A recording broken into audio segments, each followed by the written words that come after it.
என் அன்பிற்கினிய சகோதர சகோதரிகளே, அதிதூதர் மிக்கேலின் மகிமைக்காக 40 நாள் நோன்பிருப்பதற்காக லாவெர்னாவில் உள்ள துறவு இல்லத்திற்கு பிரான்சிஸ் வந்தபோது பல வகையான பறவைகள் அவரது அறையை சுற்றி பறந்து வந்தன. அவரது வருகையால் தாங்கள் மகிழ்ச்சி அடைகிறோம் என்பது போலவும், அவரை தங்களுடன் தங்கி இருக்கும்படி அழைப்பது போலவும் இனிய பாடல்கள் பாடி மகிழ்ச்சியை வெளிப்படுத்தின. அதனை கண்ட அவர் தன் சக துறவிகளிடம், சகோதரர்களே, நம் சகோதரிகளாகிய பறவைகள் நம்மை பார்த்ததும் மகிழ்ச்சியில் திளைப்பதை பார்க்கும்போது நாம் சிறிது காலம் இங்கு தங்கியிருப்பது கடவுளின் சித்தம் என நினைக்கிறேன் என்றார். அவர் அங்கு தங்கியிருந்தபோது அங்கு கூடுகட்டி வாழ்ந்து கொண்டிருந்த வல்லூர் ஒன்று அவரிடம் நட்பு கொண்டது. திருப்புகழ் மாலை ஜெபிப்பதற்காக அந்த புனித மனிதர் கண் விழிக்க வேண்டிய நேரங்களிலெல்லாம் அது குரல் எழுப்பி அவருக்கு நினைவூட்டியது. அவரை எழுப்பி விடுவதில் அப்பறவை மிகவும் கவனமாக இருப்பது இறைவனின் மனிதர் பிரான்சிஸ்க்கு மிகுந்த மகிழ்ச்சி அளித்தது. ஏனெனில் சோம்பேறித்தனத்திற்கும் கவனமின்மைக்கும் இனி இடமில்லை. ஆனால் பிரான்சிஸ் நோயுற்று மிகவும் சோர்வுற்றிருந்த போதெல்லாம் அது வழக்கத்தை விட தாமதமாகவே குரல் எழுப்பியது. கடவுளால் அறிவுறுத்தப்பட்டது போல மெல்லிய குரல் எழுப்பி காலையில் அவரை எழுப்பியது.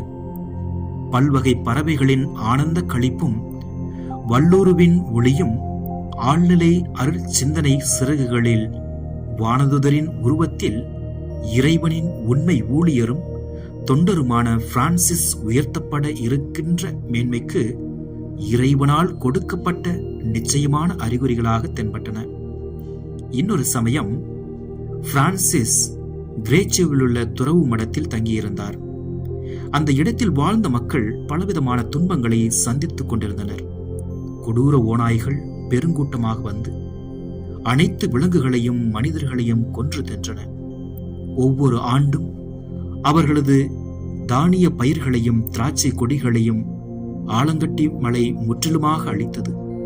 அந்த மக்களுக்கு நற்செய்தியின் தூதுவர் பிரான்சிஸ் இவ்வாறு போதித்தார்: எல்லாமல்ல இறைவனின் மகிமையை முன்னிட்டு உங்களுக்கு கூறுகிறேன், நீங்கள் ஒப்புரவு அருட்சாதனத்தின் மூலம் உங்களது பாவங்களுக்கு மன்னிப்பு பெற்று உண்மையான தவ முயற்சிகளை மேற்கொண்டால் நீங்கள் எதிர்கொள்ளும் அனைத்து தீமைகளும் விலகிவிடும். நான் கூறுவதை நம்புங்கள். கடவுள் உங்களை கண்ணோக்குவார். உலக வாழ்க்கைக்கு தேவையான அனைத்தையும் பெருகச் செய்வார். ஆனால் கடவுளின் இரக்கத்திற்கு நன்றியுடையவர்களாக வாழாமல் உங்களது தீய நடத்தைக்கு மீண்டும் திரும்புவீர்களானால் உங்களது காயங்கள் மீண்டும் புரையோடும். உங்களது தண்டனை 2 மடங்காகும். கடவுளின் சினம் முன்பை விட இன்னும் அதிகமாகும் என்றார். அந்த புனிதரின் சொற்களுக்கு செவிமடுத்து அந்த கணம் முதலே அவர்கள் தவ முயற்சிகளை மேற்கொண்டனர்.